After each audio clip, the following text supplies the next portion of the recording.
Okay, so I'm just going to show you in this little tutorial a quick example of how I would expect you to do this task. Okay, so once you've got your pencil outline of your chosen animal, it can be the head, it can be the whole body, that's up to you, it doesn't matter. Pencil outline first is the most important part here.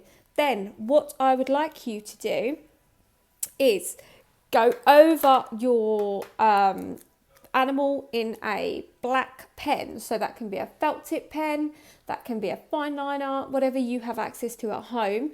Now, I'm not going to go over the entire drawing here because we'll be here all day, but I will go over just a section of my work for you now so you can see what I am expecting you guys to do. Okay, so you're going to go over certain parts of your drawing using a black fine liner or a felt tip pen, whatever you guys have access to at home. I'm going to try and do this so that you can see. So I'm going to try and keep my hand out of the way a little bit here for you.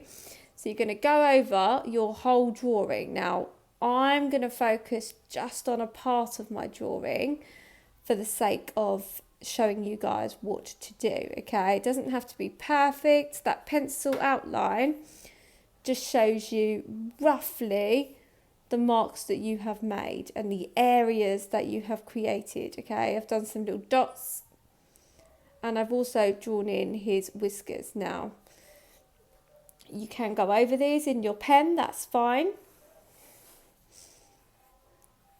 Okay, try and avoid smudging with your fingers. Now, because his eyes are a bit finer, I'm actually going to take a finer pen and just add those in without using such a chunky pen because I want to keep that detail in my animal. I don't want to lose his eyes.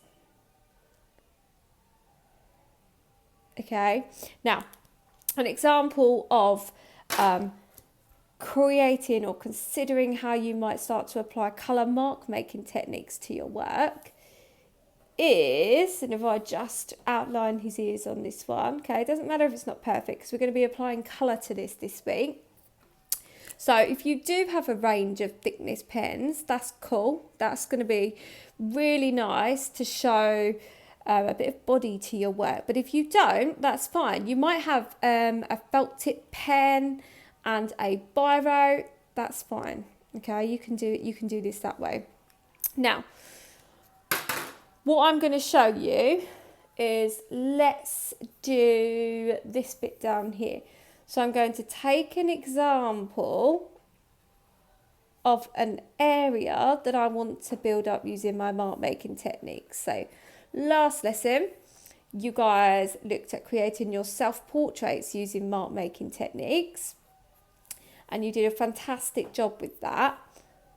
So this builds on that, okay? We're going to now start to consider colour as well as our mark making techniques and how the two can work together. So if I'm just going to stop there for now, because I'm not going to do the whole lion, you get the idea of what I'm trying to do here. And then what I'm going to do is start to consider how I could use my mark making techniques here. So I might choose to start applying some lines, some marks, some curved lines into my creature here.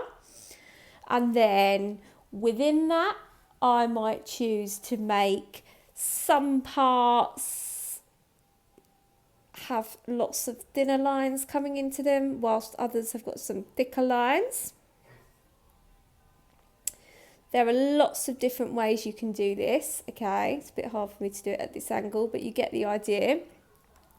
There are other ways. You might choose to add a series of triangles or diamond shapes to one of your parts in your creature. So I will do that now.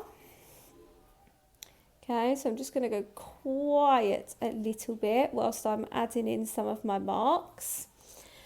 In a different square, I might choose to do a series of straight lines or diagonal lines. Okay, and so forth. So each part of my animal, I'm considering how I can make or how I can use different marks. Okay, So once you've done that, just make sure this is still in the camera. Once you've done that, you're going to take a colour. Now you're going to consider what colours work well together here. Are you going to go for your analogous colours? So your colours that are next to each other, the 3 colours that are next to each other on the colour wheel to create a good harmony in your work? Or are you going to go for complementary colours, which are the colours that sit opposite each other on the colour wheel? So that's your choice. You might choose to combine a selection of these different colour theories to your work.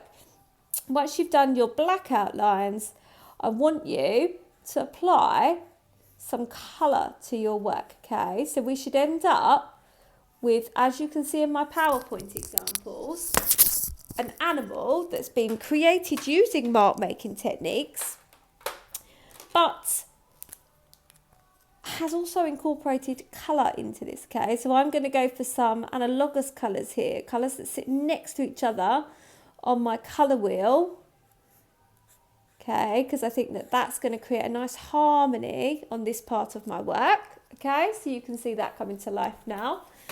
Then I'm going to go and colour my triangles in. I'm going to consider what colours I'm going to use here.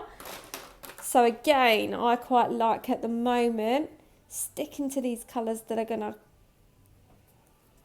create a lovely harmony, okay? They sit next to each other on my colour wheel. So I'm going to try and use 2 colours in this little section that I've created to create some nice harmony, okay? And you get the idea of how we are incorporating colour into our marks, okay? We're building up, we're colouring in into the shapes that we had earlier created, okay? We're not leaving them black and white this time as we did last week with our last task. This time we are colouring in the white areas, the negative space that we leave, okay, so that we start to build up a nice colourful pattern in our chosen animal, okay? It's up to you which animal you choose.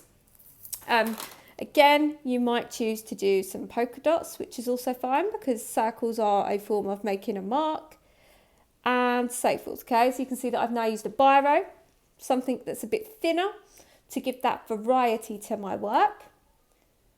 And then I would go and colour that in, okay? So we're applying lots of different colour now to bring this to life. Does that make sense? I'm hoping that everyone understands what I am expecting.